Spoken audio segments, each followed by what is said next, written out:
Esiet sveicināti! Šajā raidījumā parunāsim par kameras tīrīšanu. Un varbūt mazāk par Canona tīrīšanu, bet drīzāk mazāk par spoguļu kameras tīrīšanu un vairāk par bezspoguļu kameras tīrīšanu. Kas man šeit ir pielipis, tas ir jaunais Tamrons 35-150 f2 līdz 2.8. Tā ir fantastiski jauka lieta, bet par to nākamajā raidījumā, lai jūs to nenokavētu, nospiediet subscribe un visu pārējo, ko var nospiest. Loģisks secinājums, ja mēs gribam kameru tīrīt, tad kamera ir netīra, vai ne? Bet kā to īsti zināt? Un kāpēc vispār šāds jautājums? Bieži vien cilvēki atnāk ar jautājumu, man vajag iztīrīt fotoaparātu, jo kaut kas nesanāk. Fotoaparātu tīrīt vajag tikai un vienīgi tad, kad uz attēla jums parādās traucējoši punkti, tā kā tas ir redzams šeit. Punkti, kas ir uz sensora. Tātad, ja mēs skatāmies uz sensoru, kur mums ir šeit iekšā sensors bezspoguļu kamerā, tad, tāpēc, ka bezspoguļu kamerai sensors ir vaļā, jo nav spoguļu, spoguļu kamerai ir spogulis priekšā, attiecīgi viņš to sensoru tā kā mazliet aiztur, bet tur ir cita specifika. Nu, lūk, tātad visi putekļi, kas nonāk uz sensora, būs redzami jūsu attēlos vai video, bet pie nosacījuma, ka jūs izmantojat ļoti aizvērtas diafragmas, tātad lielus F skaitļus. Nu, un atgādināšu tātad veselās saprāta ierobežojumus, kādus F skaitļus mēs izmantojam. Protams, jūs izmantojat, ko jūs vēlaties, visi ir mākslinieki. Uz APS-C sensora, tātad, loģiskais ierobežojums, jeb fizikālais ierobežojums, lai jūsu attēls nekļūtu absolūti štruntīgs, ir F11. Tātad F11 uz APS-C sensora ir tas loģiskais brīdis, kur apstāties. Ja jūs esat skatījušies manus kursus 1. 2. līmeni, tad jūs zinat, par ko es runāju. Ja jūs neesat, aprakstā ir links, varat nospiest, apskatīties. Tātad pie F11 jebkurš objektīvs uz APS-C sensora sāk zaudēt izšķirtspēju tik ļoti, ka jūs to negribat izmantot. Jūs negribat. Bilde paliek mīkstāka, neasāka. Nu, varbūt kāds mākslinieks to grib darīt, bet tā ir viņa darīšana.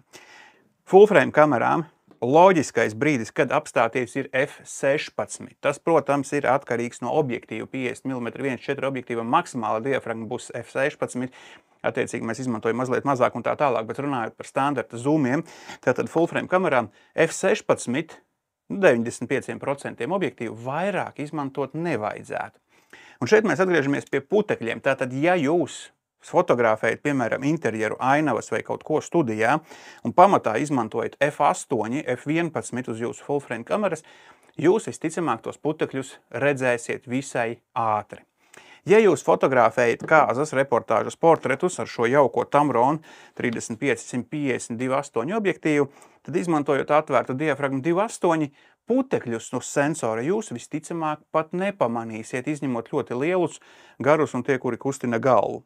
Tātad putekļi, ja putekļu redzamība uz sensora attēlā ir atkarīga no tā, cik ļoti ir aizvērta diafragma. Fizika ir fizika, tātad, jo diafragma ir aizvērtāka, jo gaismas stars ir safokusētāks, un mēs vairāk redzam visus traucēkļus, kas mums atrodas starp sensoru un objektīvu aizmugurējo lēcu, tā izskaitā putekļus uz objektīvu aizmugurējās lēcas. Šī ir ļoti bieži kļūda. Cilvēks atnāk tīrīt fotoaparātu, bet patiesībā puteklis ir objektīva aizmugurējās lēcas, kuru arī pie aizvērtas diafragmas jūs redzēsiet savos attēlos. Tātad, ja jūs izmantojat ikdienā diafragmas 1.8, 1.4, 1.2, jūs varat tālāk neskatīties. Putekļi jūsu ikdienā principā nebūs problēma līdz brīdim, kad jūs gribēsiet to fotoaparātu pārdot kādam. Ko mēs darām? Noņemam nost objektīvu, vēlams vidē, kur nav putekļi, tātad sienas šķūnī to nedariet, un paskatāmies ar aci, vienkārši paskatāmies, vai uz sensora ir redzami svešķermeņi kaut kādi. Nu, es optimistiski lietoju jēdzienu putekļi, jo puteklis būtībā varētu būt, es nezinu, zinātnieki strīdās, kas ir putekļi. Tur varētu būt cilvēku mati, cilvēku ādas daļiņas un vēl viss kaut kas, un viss kaut kustoņi un kukaiņi un tā tālāk. Bet labi, detaļas. No kā mēs baidamies? Mēs baidamies, ka uz sensora ir smiltis. Tātad smilšu graudiņi, kas var tur būt jūrmala, mežs, vēl kaut kur jūs dabūjat tās smiltis.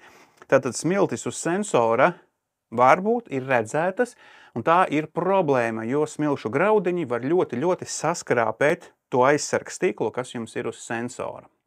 Sensoram virsū ir tur 3-4 aizsargs tīkli, nevajag baidīties, ka jūs pikseļus izskrāpēsiet un tā tālāk, bet neuzmanīgi rīkojieties, jūs varat saskrāpēt šo sensoru, ievilkt kādu švīku, un tā švīka pēc tam būs kaitinoša. Protams, sākot no F5,6, F8 un uz augšu, bet tā švīka būs redzama, un tas mūs bojā ikdienu.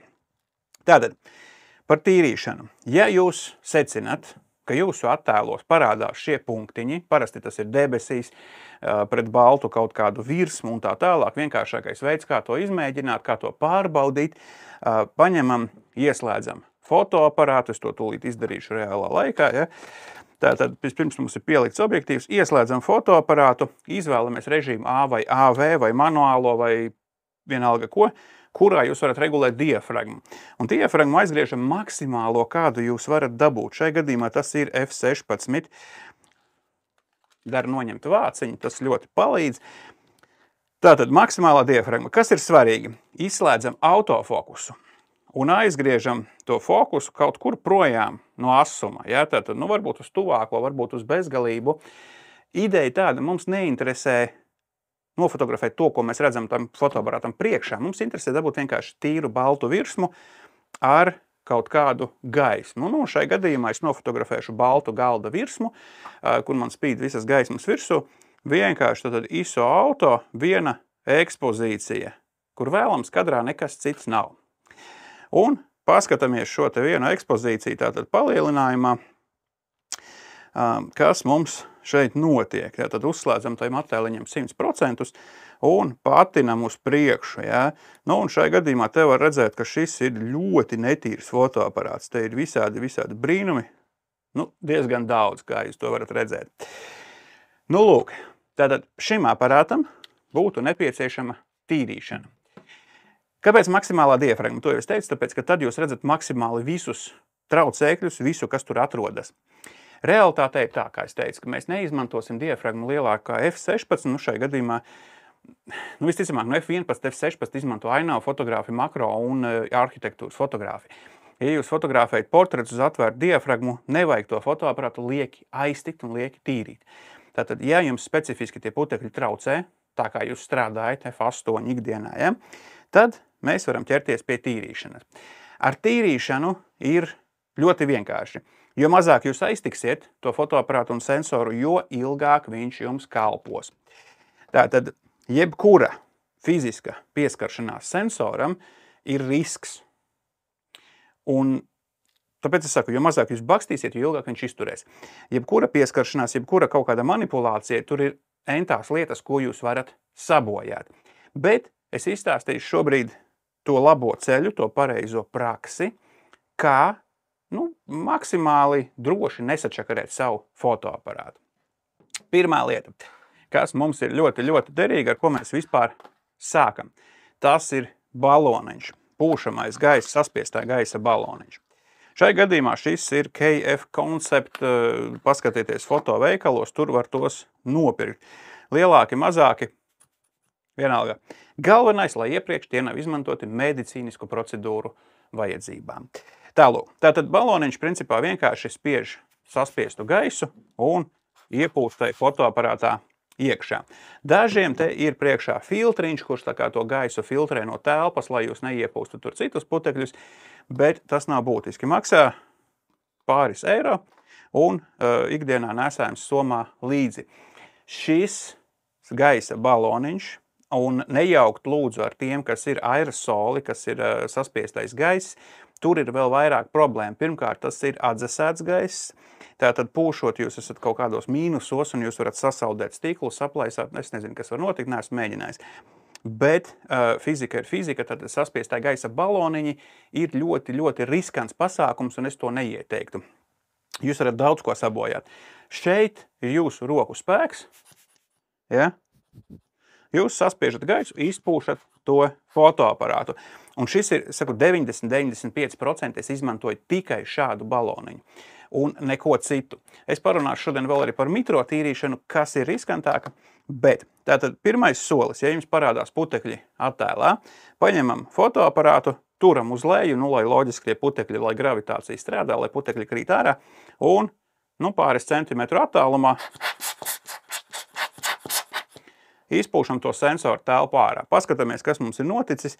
Nu, šai gadījumā viens liels pleķītis tur ir palicis.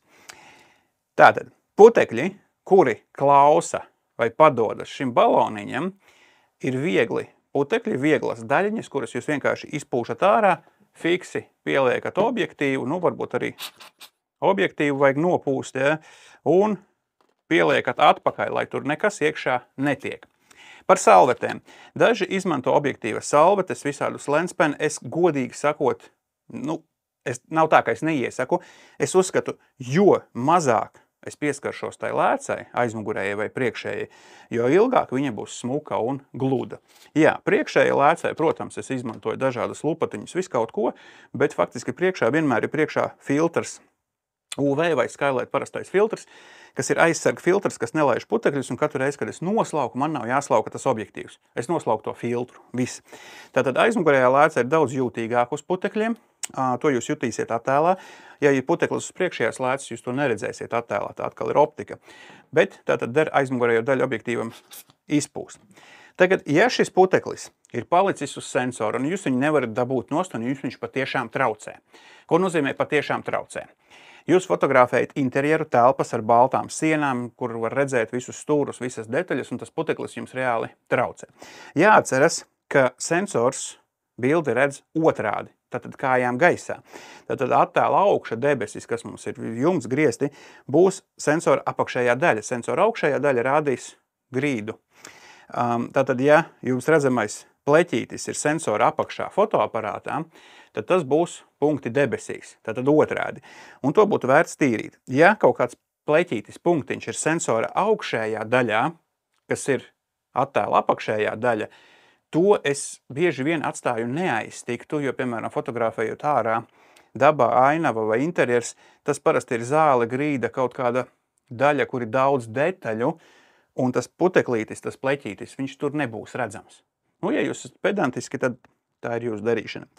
Tātad šajā gadījumā te ir pleķis, kuros gribētu notīrīt. Nākamais veids, būtībā viens no vienīgajiem diviem veidiem, kurus es atzīstu tīrīšanā. Viens ir baloniņš, nopūšam, ja nepalīdz, tad ņemam sensora slotiņas.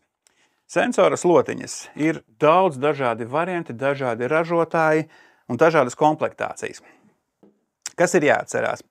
Otiņa, labā prakse, ir izmantojama vienu reizi. Atceraties par smilšu graudiņiem. Tātad smilšu graudiņi var pielikt vienalga, kur no galda jūs varat pacelt no rokas, un pēc tam jūs ar to smilšu graudiņu skrāpēsiet to sensoru. Nav labā prakse. Tātad man personīgi patīk, patiesībā man patīk tas risinājums, ko vairs nevar nopirkt Eiropā, ko aizliedza. Tātad bija kādreiz bija vienkārši tātad sausās slotiņas, un blakus bija pudelīte ar ētera kaut kādu šķīdumu, tātad šķīdumu, kas nesatur cietās daļiņas. Manuprāt, tas bija ēters, un to vairs brīvi īsti nevar nopirkt, ja var, tad forši, bet atkal riskanti, jo tas ēters ir diezgan nikns, un viņš var šķīdināt to sensoru. Šeit mums iekšā tātad ir sausā un mitrā un sausā. Divas otiņas atkarībā no sensora izmēras, APS-C, full frame sensors. Kāpēc svarīgi tas otiņas izmērs? Ja? Tātad, ja mēs ņemam full frame sensoru un ņemam, piemēram, APS-C otiņu, tad tā otiņa nosacīs tikai pusi vai 2/3 no sensora, un slaukot mums tā kā paliek līnija, tā kā, kad ceļu tīri ziemā, un atkal vēlreiz tīrot, atkal var palikt kaut kādas līnijas. Tātad mērķis būtu ar to otiņu noslaucīt to sensoru visā platumā, smuki, gareniski noslaukam, viss tīrs, viss mierīgi. Nevienmēr tā notiek, bet jā. Tālāk, otiņas mums tātad ir vienreizējās. Pirmā mums ir slapjā otiņa, ar kuru mēs arī vēlams vienu reizi. Lieli eksperti to dara vairākas reizes, bet es neieteiktu, tas tomēr riskanti. Mēs samitrinam viegli tos putekļus, kuri mums vai tos pleķus, kuri mums ir redzami uz sensora. Nevajadzētu to otiņu izspiest iekšā kamerā, jo aiz sensora ir daudz elektronikas, visādas svarīgas lietas. Un jo vairāk jūs tur dabūsiet mitrumu iekšā, jo tas ir riskantāk. Protams, tas ir kaut kāda veida spirts, kurš iztvaiko, bet atkal risks. Tātad uzmanīgi viegli samitrinam tās daļas, kuras mums tur ir redzamas tie slaptie, tie putekļi, kas ir it kā pielipuši pie sensora. Pēc tam veikli ņemam sauso un viegli notīram. Viss būtu jauki līdz šim brīdim, bet ir viens liels bet. Ja jūsu fotoaparātam ir tāda lieta, kas saucās IBIS, jeb sensora stabilizācija, un kā to var šeit redzēt, es nezinu, kā to es varētu nodemonstrēt, tad mēs pakartam, tad mēs redzam, labi, lirika. Jums uz kastes ir rakstīts IBIS, tas nozīmē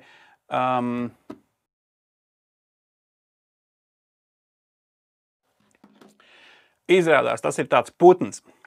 Un ja jūsu kamerā iekšā ir šis putns, IBIS, kas ir arī viesnīca Rīgā, bet labi, patiesībā tas ir, kā es izlasīju, in-body image stabilization, es pēkšņi aizmirsu. Visi to zina, bet tas nozīmē, ka sensors ir, un tas ir ļoti svarīgi, sensors ir iekārts atsperēs, kur vēl klāt ir elektromagnēti, kas palīdz tam sensoram reaģēt uz kustībām, kā jūs kustināt to kameru, cik ļoti jums trīc rokas, tātad sensors kustas pretējā virzienā, cik tur tajās 5 acīs, un mēģina kompensēt tās vibrācijas. Fantastisks risinājums, ar ko nāca klajā, ja nemaldos Sony un pēc tam visi pārējie, un attiecīgi stabilizācija ir nevis žiroskops objektīvā, bet stabilizācija ir sensors, tātad kamerā sensors. Problēma šeit ir tā, ka tas IBIS sensors ir iekārts tajās atsperēs, un kad mēs izslēdzam kameru, kā šobrīd, mēs redzam, ka tas sensors vienkārši tur šūpojas un mierīgi, viņš ir karājis atsperēs. Tas nav nekas traks, es esmu jaucis ārā tos mehānismus, bet tā tomēr ir kaut kāda atsperīte, tas ir kaut kāds mehānisms, kuru potenciāli mēs varam sabojāt, ja mēs šādā stāvoklī to kameru tīram, to sensoru tīram. Un tāpēc ir arī ražotāju instrukcijas, ir ražotāju padomi, kā to darīt, jo, eventuāli kāds lietotājs nonāk līdz tam, ka tur kaut kas ir pielipis. Protams, labāk ir no tā izvairīties. Bet gadījumā, ja tur kaut kas ir pielipis, mums ir pāris soļu procedūra, kas jāievēro, lai jūs savu kameru nesabojātu. Un šajā brīdī es saprotu, ka lielai daļai lietotāji sākas tā, to es nedarīšu. Es tagad tur nečakarēšu savu sensoru un tā tālāk. Ko mēs darām? Mēs ņemam kameru, ejam uz kaut kādu iestādi, kas tīra sensorus, atdodam savu dārgo fočiku, un viņi tur pa piečuku kaut ko tur paskrāpē ar lietotu otiņu un atdod mums atpakaļ. Varbūt tur seko kaut kāda lekcija, vēl kaut kas un tā tālāk. Man ir galvā šeit neiet kopā problēma. Tad, ja mans fotoaparāts maksā 2-3 tūkstošus, un es viņu tagad iedodu meistaram, kurš paņem piečuku, tur noslauka rokas pret kreklu un kaut ko iztīra, es nevienu konkrēti nesaucu. Man tas neiet kopā. Es varētu varbūt maksāt 100 eiro par kārtīgu tīrīšanu, bet atkal tas ir tad, par ko? Tātad tā ir procedūra, ko vismaz man patīk veikt pašam, es zinu, ko es daru, un es jums izstāstu, kas ir jāzina, lai to izdarītu un lai nesabojātu savu fotoaparātu. Vai jūs to darat paši, vai jūs nesat kādam meistaram, tā ir jūsu izvēle. Šodien mēs runājam šajā raidījumā par to, kā nesabojāt. Tātad, ja jūsu fotoaparātam nav IBIS sensora stabilizācijas, tas ir pirmās paudzes Sony, pirmās paudzes bezspoguļu kameras. Visiem jaunākajiem pēdējo 3-5 gadu laikā jau ir IBIS sensora stabilizācija. Jūs noņemat objektīvu, redzat, sensors šūpojas, tātad tur ir sensora stabilizācija. Kas ir jādara? Ļoti vienkārši. Vispirms mēs ieslēdzam kameru ar noņemto objektīvu. Tad mēs sameklējam menu 2 lietas. Sony pasaulē tas ir steady shot, tātad mēs sameklējam menu, sameklējam steady shot un izslēdzam off. Tātad mēs izslēdzam šo aktīvo stabilizācijas režīmu, kurā sensors pielāgojas līdzi visām šīm kustībām. Pretējā gadījumā, ja mēs neizslēdzam šo stabilizāciju, kas notiek, tad, kad mēs tīram, tas sensors mēģina kaut kādā veidā kompensēt tās kustības. Viņš kustās, attiecīgi ir vairāk risks, ka jūs varat sabojāt tos magnētus, tās atsperes, varbūt tur slēdzi aizķert un vēl kaut ko. Tā ir numur 1 lieta. Tātad sameklējam steady shot, citām kamerām tas saucās image stabilization, IBIS, vēl viskaut kā. Tātad sameklējam menu, kur ir IBIS sensora stabilizācijas kontrole, un izslēdzam. Kad mēs to izslēdzam, kas notiek? Sensors tiek nofiksēts nekustīgā pozīcijā, līdzīgi kā tas ir kamerās bez sensora stabilizācijas. Tātad sensors vienkārši tiek ar magnētiem pievilkts, nofiksēts un viņš nekustās. Attiecībā pret objektīvu tātad bilde būs tur kustīgāka, bet mums vajag tīrīšanai. Otra lieta, kas ir jāizdara, obligāti menu ir jāsameklē funkcija Shoot without lens, tātad fotografēt bez objektīva, un šo lietu izslēgt. Tātad neļaut fotoaparātam fotografēt bez, redziet, man ir ieslēgts fotoaparāts un viņš nestrādā. Neļaut fotoaparātam fotografēt bez objektīva. Fotoaparātam fotografēt bez objektīva, pareizi. Pretējā gadījumā jūs varat netīšām nospiest podziņu un var nostrādāt slēdzis, kas ir ļoti tādas smalka metāla plāksnītes, un tas slēdzis var aizķert šo otiņu, un viņš var sabojāt otiņu, jūs vairs nevarēsiet tīrīt sensoru.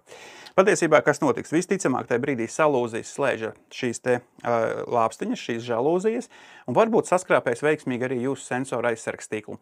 2 vienā, ja? Tātad vienkārši izslēdzam Shoot without lens, nedrīkst fotografēt, un izslēdzam sensora stabilizāciju, un tad ar ieslēgtu fotoaparātu, kas ir pretrunā fizikas un statikas likumiem, ar ieslēgtu fotoaparātu, kuram ir uzlādēta baterija, smuki ņemam, kur mums ir mitrā otiņa un sausā otiņa un noslaukam to sensoru. Vienkārši jāatcerās 2 lietas. Izslēdzam stabilizāciju un izslēdzam Shoot without lens funkciju. Ko mēs darām tālāk? Bez nekādas te īpašas sagatavošanās, studijas apstākļos, kur nav baigi daudz putekļu, ņemam mitro otiņu. Vēlams, protams, lai pirms tam rokas ir tīras, nav sasmērētas ar krēmu, ar kaut kādām smiltīm, un lai blakus nestāv suns, kurš purina virsū spalvas. Ņemam mitro otiņu, ņemam kameru, derētu kaut kāda gaismiņa šeit papildus, bet, iztiksim ar to, kas ir. Un smuki viegli, tad pārbaudam ir ieslēgts, noslaukam un samitrinam to putekli, kas man tur ir redzams. Tātad šajā gadījumā, es mēģināšu nodemonstrēt jums to kamerā, kā tas izskatās, bet uz sensora tad redzam, ka paliek tādi mitri tā kā pilieni. Ja? Tas ir labi, tas nozīmē, ka šie putekļi atmirkst. Tālāk šo otiņu mēs liekam nost un ņemam otru. Šajā brīdī būtu forši, tā otra otiņa ir sagatavota, viņa ir 2 maisiņos, ja? Ņemam ārā sauso otiņu, un tagad ļoti svarīgi, ļoti uzmanīgi, ļoti viegli novelkam un noslaukam to sensoru, vēlams vienā virzienā. Un es vēl apgriežu otiņu otrādi un vēlreiz noslauku. Un tagad, pat paskatoties smuki, es redzu, ka sensors ir relatīvi tīrs. Ja? Tātad jūs arī varat mēģināt apskatīties un ticēt man, tas pleķītis ir pazudis. Šai metodei, kur ir īpatnība, es slauku uz vienu pusi, tas nozīmē, ka tajā beigu daļā, kuras beidzu slaucīt to sensoru, iespējams, ka sakrājas kaut kādi putekļi. Izslēdzam kameru, noliekam otiņu, pieliekam objektīvu un atkārtojam to darbību, ko mēs veicām pirms brīža. Tātad izfokusējam, lai nav asumā nekas mums sanācis, ja? Man bija tuvākā laikam pozīcija. Un šo paņemsim visu nost un nofotografējam vēlreiz tātad neasu bildi ar baltu galda virsmu. Un paskatīsimies, kas tad mums šeit ir noticis. Kāpēc nefokusā? Ja? Tad, ja man būs asumā galda virsma, es redzēšu tos putekļus, kas ir šeit uz galda virsmas. Es to negribu, es gribu redzēt to, kas ir uz sensora. Un tagad paskatīsimies šo bildīti tūmā, kas tad mums te notiek tajā vietā, kur iepriekš bija putekļi. Ja? Uz pilnībā aizvērtu diafragmu es redzu dažus puteklīšus, kas tur varētu būt. Tā kā, 2 es atradu. Ļoti mazus, ja? Varbūt tā ir galda virsma, varbūt kas. Bet tātad, principā, darbiņš ir padarīts. Pilnai laimē, ko es daru? Es šobrīd uzlikšu diafragmu F8, jo es negribu izmantot F16, F20, man pietiks ar F8, un smuki nofotografēšu vēlreiz neasumā vienu bildīti, un pārbaudīšu tagad uz F8, kas tad notiek. Kāpēc tā? F8 ir reālā darba diafragma, ko es izmantoju ikdienā, biežāk izmantotā, un man interesē, vai tas puteklis uz F8 ir redzams. Tātad, ja uz F20 viņš būs redzams, tas ir slikti, viņš tur ir, bet es strādāju ar F8, es pārbaudu beigās ar F8, kadrs ir tīrs, putekļi nekur nav, vai aiziet, varu doties fotografēt. Jāatceras, protams, ieslēgt sensoru stabilizācija IBIS atpakaļ un viss notiek. Sliktākais scenārijs.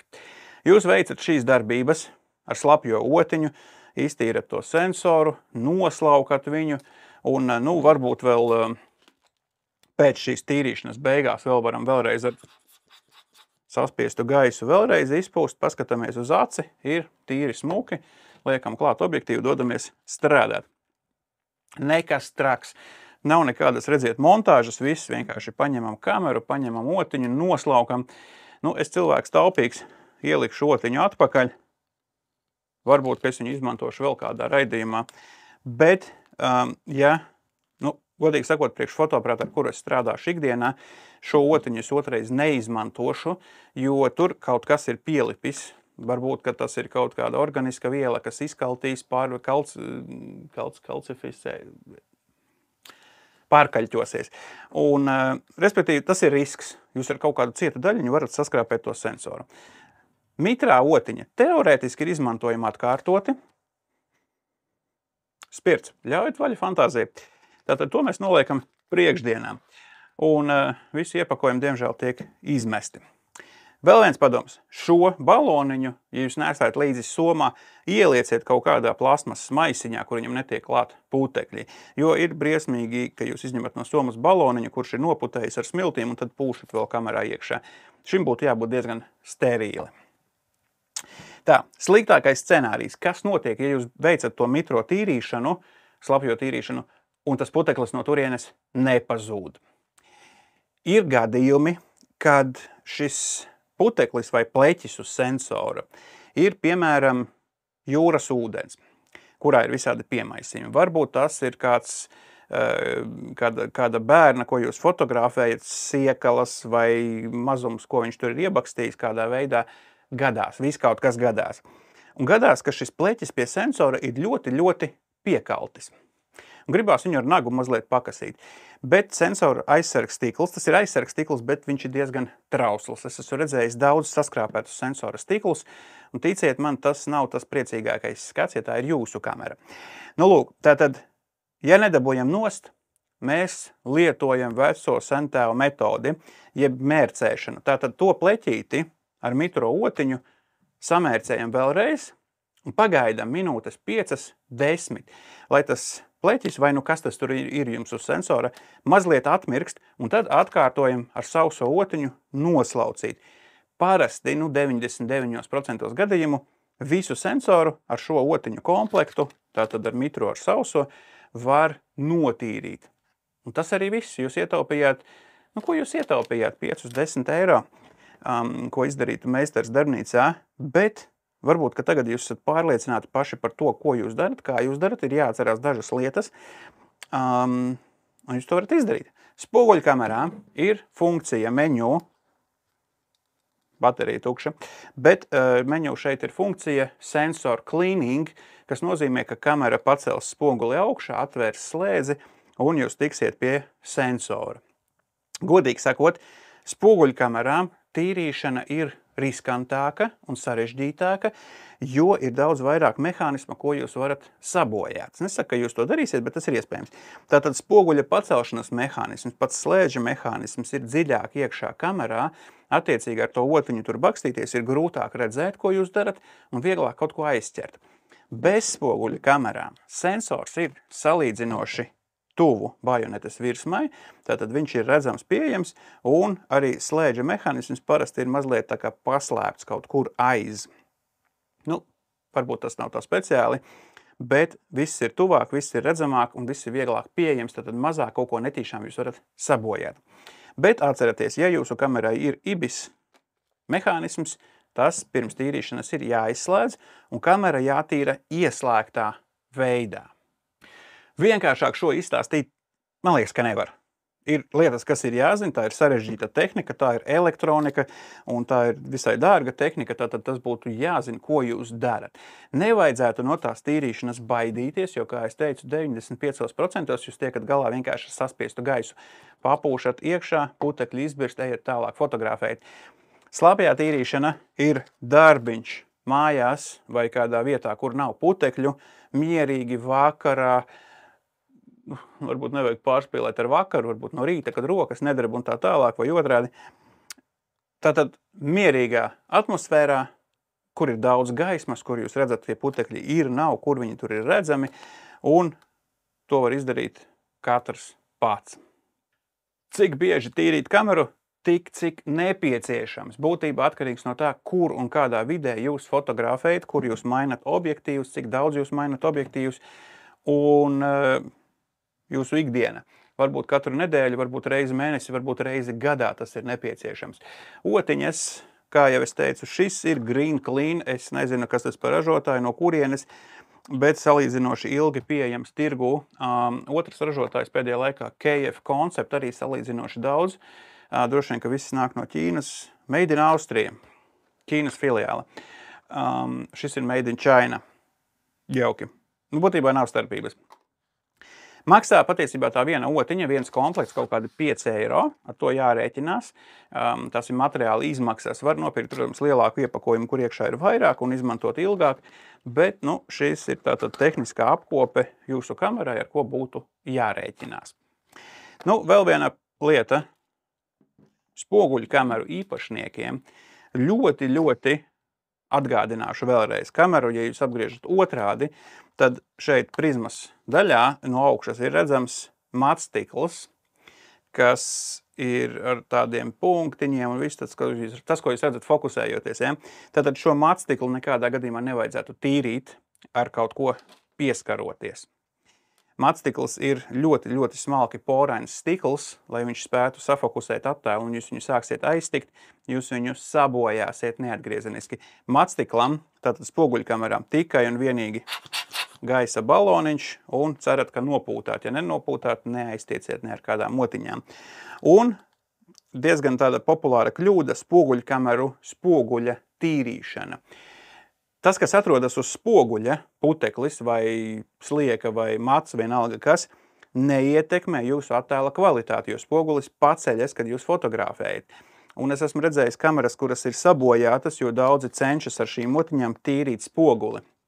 Tas, ko jūs panākat, jūs izregulējat spoguļa leņķa regulējumu, un kamera vairs nerāda jums faktiski to, ko jūs redzat. Tas nav tik vienkārši, ka jūs sabojāsiet fokusēšanās mehānismu, jūs vienkārši izregulējat to, ko jūs redzat skatu meklētājā, jo spogulis ir citā leņķī, nekā tas ir paredzēts. Tāpēc arī spoguļa tīrīšana būtībā ir saspiests gaiss. Ar rotiņu aiztiekam tikai sensoru, kurš ir plus mīnus diezgan droši nostiprināts kamerā. Tātad spogulis arī neieteiktu ar kaut ko tīrīt. Jūs varat sabojāt. Jūs varat nesabojāt, bet jūs varat sabojāt. Ņemiet vērā. Tālūk. Tas bija salīdzinoši gari. Bet tās bija pamatlietas, kas jāzina, lai jūs savu kameru iztīrītu un nesabojātu. Ņemiet par labu, tiekamies nākamajos raidījumos, kad es runāšu par Tamron 35 152 8.